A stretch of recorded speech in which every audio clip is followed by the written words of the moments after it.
So I made this title, The Force Awakens. Perhaps I realized it's a little bit geeky, but since I'm kind of representing the technologist here, I guess it fits. And I picked it just because of the recent things that Kirsten shared with us. In this movie that the title refers to, there's a saga. There's this continual battle between two forces, the light and the dark. And we kind of have seen this play out itself on social media recently. And the way I think about it, social media is kind of just like another tool, another technology, which can be used for good or for bad. You know, you can use it to build up people, or to destroy, to heal, or to hurt. And in some ways, I think none of us should really be surprised of what's actually taking place. Like, we have no excuse for it, at least. Or perhaps we have the bitterness that the Confucius quote talked about. Like, we experience now this wisdom that from social media, it's forced to do good or bad. And so we have a little bit of bitterness about it. But the way I want to talk about this is how it's being used now in medical education for the good. Let me see if I can click. There we go. And so an interesting concept that has been taking place for many years is something called Twitter journal clubs. So you're taking this offline concept of journal clubs and take it online to Twitter. And we've been tracking them at Simpler for many years. And I just checked a few days ago. There's actually 48 different journal clubs, Twitter journal clubs, online right now, taking place on Twitter. These are just a list of some of them on the associated hashtags. And looking at the growth, this is the total tweets for these journal clubs year over year. And you can see kind of skyrocketing still. I think in 2018, we're going to have about 150,000 tweets participating here. And that's like half of the last 5 years together. So very, very interesting phenomenon. Here's a look at one of them, NephJC, so that's nephrology, obviously. And what you're seeing here is a network analysis. The nodes, the circle here, are accounts or people or groups. And there's some engagement between them with the different lines. And just like with offline journal clubs, they typically are organized through a central leadership or organized centrally. And you see the same thing happening online. And in fact, the research shows that that's how the most successful journal clubs operate. Here's another look, HeartJC. And this one also very centralized organized, but it's actually organized by the journal itself, BMJ, heart, cardiovascular disease. So it's kind of cool to see them adopting these new forms of media as well.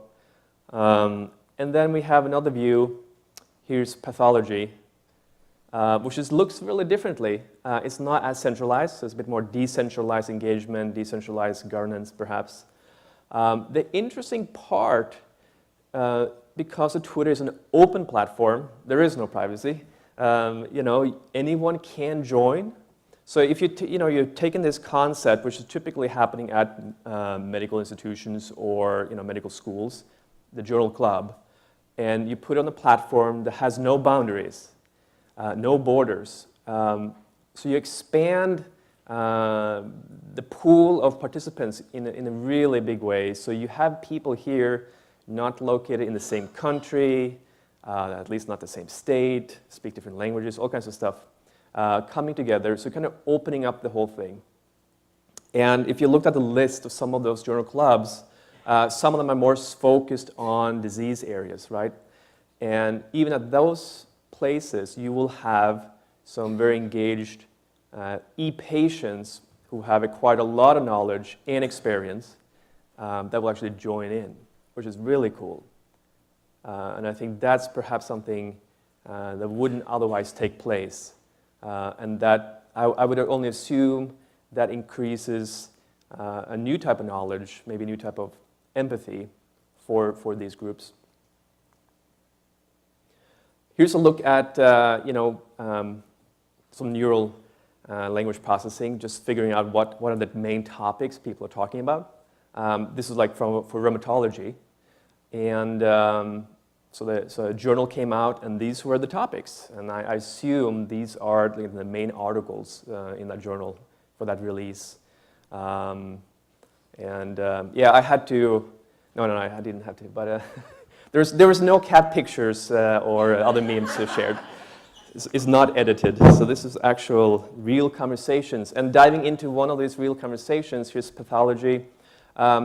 You can barely read it, I guess, but it's Dr. Sarah Jung posted a tweet, and then that tweet received 52 replies over like a couple of day period.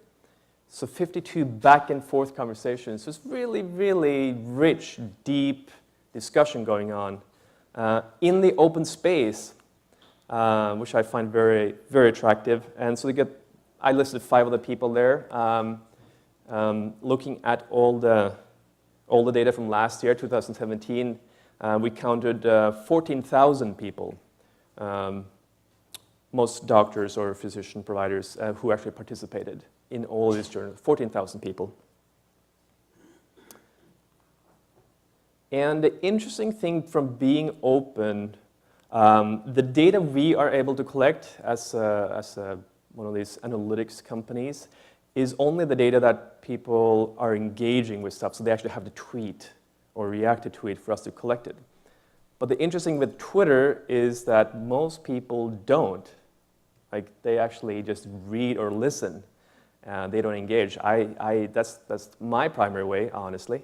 And so we know the actual audience, the actual people, the number of people you reach is just much, much larger. And so this is just a visual. Oh, you can barely see it. There's some red stuff there in circles, and it looks great on the screen. So this is actually data from a previous Stanford Medicine X conference a prior year, where we actually mapped out the people who were engaging on the hashtag MedX that were actually physically here on the campus. So we mapped that out. That's them in red and their engagement. And then we added in, if you can see slowly, I'm going to add in on the color orange. Okay, you can see it. These are people who were not physically here. They were not at the conference, but they were still engaging on that hashtag.